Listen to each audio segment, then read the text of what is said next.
All right, this is Bible study number 5, and it's titled True Love. We're in First John chapter 3, 11 to 24. So again, this First John 3, 11 to 24. I will read that for us. It says, "For this is the message that you have heard from the beginning, that we should love one another. We should not be like Cain, who was of the devil, who was of the evil one and murdered his brother. Why did he murder him? Because his own deeds were evil and his brother's righteous. Do not be surprised, brothers, that the world hates you. We know that we have passed out of death into life because we love the brothers. Whoever does not love abides in death. Everyone who hates his brother is a murderer, and you know that no murderer has eternal life abiding in him. By this we know love, that he laid down his life for us, and we ought to lay down our lives for the brothers. But if anyone has the world's goods and sees his brother in need, yet closes his heart against him, how does God's love abide in him? Little children, let us not love in word or talk, but in deed, in truth. By this we shall know that we are of the truth and reassure our heart before him. For whenever our heart condemns us, God is greater than our heart, and he knows everything. Beloved, if our heart does not condemn us, we have confidence before God, and whatever we ask, we receive from him, because we keep his commandments and do what pleases him. And this is his commandment, that we believe in the name of the Son, Jesus Christ, and love one another, just as he has commanded us. Whoever keeps his commandments abides in God, and God in him. And by this we know that he abides in us, by the Spirit whom he has given us." Okay, so this passage has a couple of different sections. First, it has the Cain and Abel section, and then it has this, I think, kind of the meat of this section where it talks about if anyone how to love the brothers, what's some what's the specific way you do it, and then at the end it has a section about the heart and condemning us and different things like that. So I'm going to talk about those. But before we get into that, let's talk about the word brother. Okay, so in the version I read, ESV, it just says brother. You look in the NIV, it will say brothers and sisters. The word in Greek is adelphoi, and adelphoi can refer to both brothers and sisters. It's kind of like the word for siblings, also. So here it's referring to everyone in the church. So brothers and sisters in the church. So whenever you see the brothers, that means the brothers and sisters in the church. Some translations will use the word brethren because they don't want to use brothers, because it's not just referring to the men, it's also referring to the men and women. So um, the brothers and sisters, again, like we've been talking about, is kind of like an analogy in the New Testament. It's for the church. It's an analogy to family, and it's saying that the family unit, the most committed unit in the most committed relationships that you have, are actually transferred to the church. So the church is your family. Your family is no longer your family. The church is your family. The brothers and the sisters in the church are your most committed relationships in life, your most intimate, close relationships in life. You have the greatest obligation to your brothers and sisters, and that's why the word brothers is used so often in the New Testament, referring to church members. We would just say, "Oh, there's a church member," but really that's a pretty distant relationship compared to a brother or sister relationship. And in the New Testament, it's telling us that people in church should be that close, that committed, that important to you. So that's the first thing. Okay, so the Cain and Abel thing is kind of interesting because it's talking about Cain murdered his brother Abel, and then he's saying that Cain had evil deeds, and that's why he's a murderer. And basically, the reason why he uses the story of Cain and Abel here, even though we might think, hey, that's not really the same thing, but he's trying to say basically that the people who are the Antichrist or the separatists, they are people who they don't care about the brothers and sisters of the church, or they're even against or hate some of the brothers and sisters in the church. So because of that, it's saying, hey, look how they treat you. Look how they treat the other brothers and sisters in the church. That shows that they're from evil and they're doing evil and they're from the evil one, just like the way Cain hated his brother Abel, and therefore they can't. We know that Cain had evil deeds and that type of thing. So that's basically in the analogy there. It's saying the brothers, because Cain and Abel were brothers, right? So they're supposed to have a really close relationship, but the fact it was so horrible that you could kill someone, one, but it's not just that you killed your own brother. That's more horrible. So it's saying that, hey, these separatists, these antichrists, they not only hate people, but they hate their brothers. That just reflects how bad they are. Okay, the next section is verse 16 to 18. This is kind of, I think, the meat of this section. It says, "By this we know love, that he laid down his life for us, and we ought to lay down our lives for our brothers. But if anyone has the world's goods and sees his brother in need, yet closes his heart against him, how does God's love abide in him?" It's basically saying, hey, this is what is love. Is Jesus actually died for you. He died on the cross for your sins. And we need to do the same thing.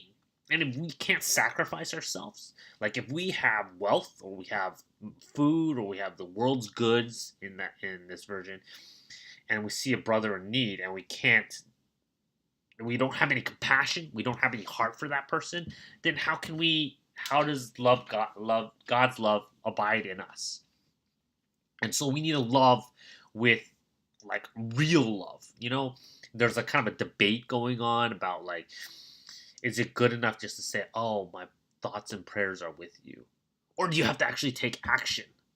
Well, I don't think that, John would say, oh, thoughts and prayers are bad. Obviously, I think he believes that prayer is really important. But he would also say, I think that action is important. It's important to take some type of action.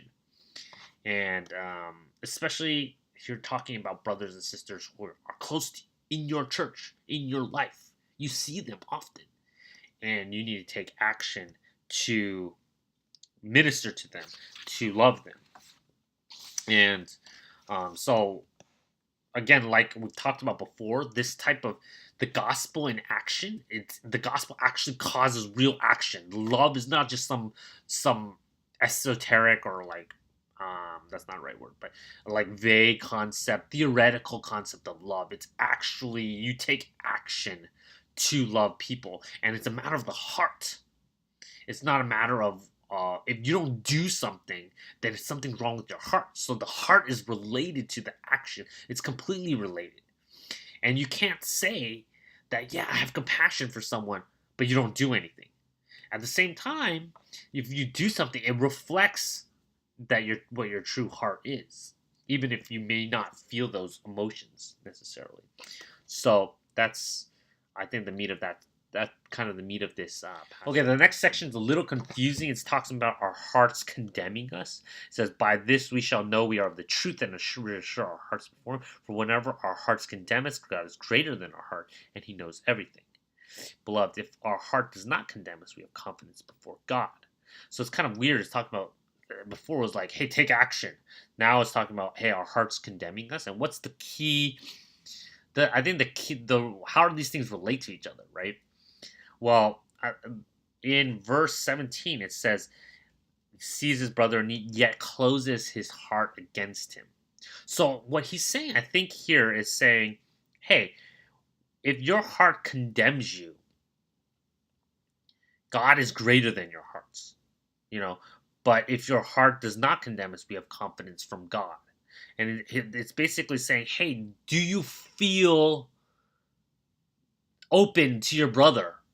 Or is your heart closed against him? If your heart is closed, then your heart's condemning you. If your heart is open and compassionate to your brother, then your heart is, then you have confidence before God, right?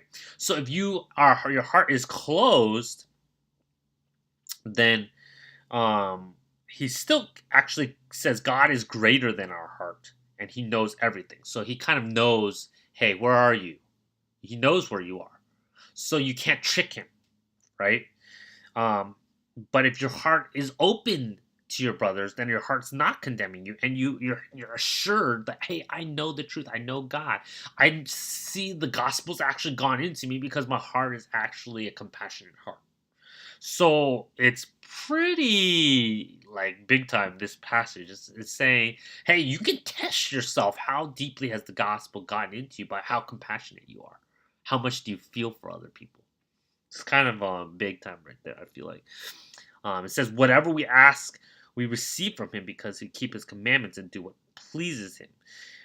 And this is his commandment, that we believe in the name of the Son and love one another just as he loves us. So um, it's not just he talks about the heart and the feelings, but it's also the actions and doing what he commands. Okay, so for the application section here, basically, I think there's many ways where our hearts can kind of close against people who are in need and kind of tricks ourselves into not being compassionate for other people. Um, I list a whole bunch of reasons here. One, sometimes we don't know people are in need. Like, think about our church. Do you think, like, if you could think, is anybody in need? It's kind of hard to think of anyone, right? So if we don't know anyone, it's hard to be loving our brothers and sisters who are in need if we don't even know that they're in need. Are there people in need? So one of the things is we gotta find out. So that's, are we asking? Are we trying to find out? Are we exploring those avenues? You know, so are we actively assuming that everyone is fine? You know, because that can kind of um, protect ourselves from ever having to help anyone, because nobody's in need. We don't hear about it. We don't go out. We don't try to find out about it. Another thing is that there are people who may have more needs than us, but maybe they're not starving. You know, maybe they're doing fine, but they're if relative to everyone else at church, they're probably on the kind of the more needy end. You need help. We need to share with them. You know, they may not be starving, they may not be homeless, but maybe they do struggle with certain things financially, or maybe it's not even just financially, other type of things, right? So we should be sharing with them. We should be trying to find opportunities to be generous to brothers and sisters. Think about if the church were your family, right? Again, the church is your family. It's supposed to be your family. It's supposed to be closer. If you have like brothers and sisters, and maybe you have a brother who's doesn't have the best job or is not that great financially, they're not starving, they're not whatever, but wouldn't you treat them out more often? Wouldn't you take them to dinner? Or wouldn't you help pay for some things sometimes because they're your family members and you're well off or you have more money, right? So sometimes it's not even just that someone's like starving or they don't have basic needs, even not basic needs. You can be generous. You can find opportunities to love on each other that way. Another thing is, um, there's non-financial, right? A lot of people, maybe they're great financially, but they have non-financial needs. Are we able to reach out to them? You know, maybe you're a person who is great socially, but you see someone who doesn't have many friends and is finding it difficult to make friends. Sometimes loving someone, and heart opening to that person means being compassionate to people who don't have maybe what you have, which is maybe social skills or something else. It could be something else. Maybe it's just time. You have time to do whatever you want, and someone else is so busy with work, with family, whatever, that they don't have time to do some basic things in their house. So you can help them with that, or just donate your time and give your time to each other. That's, again, if you're a family member, that's what you would do, right? If you saw your sister was so busy with her kids all the time and she didn't have time to call the repairman to come over, or to pay some bills, or to do some errands, you would offer to do that for her. But we sometimes don't see other church members as that close. But I think this passage is telling us we need to see each other as closer and take those opportunities to love people who are needy. Another thing is sometimes our hearts overlook people in need because we kind of feel like they may try to take advantage of us, or the more we give, they're not that grateful, and like you might invite someone over for dinner and they're like, oh yeah, cool, thanks for inviting me, and you spend a lot of time cooking or whatever, and they're just not that grateful. They're like, oh, cool, cool, cool. They might not say anything that bad, but you feel like they're not that grateful, and then you're like, I'm never gonna invite that. Don't be like that. That's yeah, maybe they're not grateful, maybe they should be grateful, but we need to be more generous. It's like taking the opportunity to love. We don't be petty about it, right? We want to give as much as possible, even if people are not that appreciative. Even if it's not your business how appreciative they are. It's between you and God, and God's gonna see how generous you are, even if that person's not appreciative. So, and sometimes people are appreciative. They're just not. They just don't express it the right way or whatever. There's a lot of social stuff right there, right? So we can't don't like not wanting to get taken advantage of, or not wanting to be used, not wanting someone to, like, maybe you give someone a ride and you're like, oh, what if they keep constantly asking me for rides? I mean, it might be difficult. It is true that it's a possibility, but that's still an opportunity to give, and I think that those are rare, and we should seize them as much as possible. Some and yeah. What else? Yeah, I think those are just some examples of ways that we can really just take action, in especially just in our church, of how to love each other as brothers and sisters. Because really, the picture here is a tight, close, committed family where we're really like caring for each other in those ways. All right.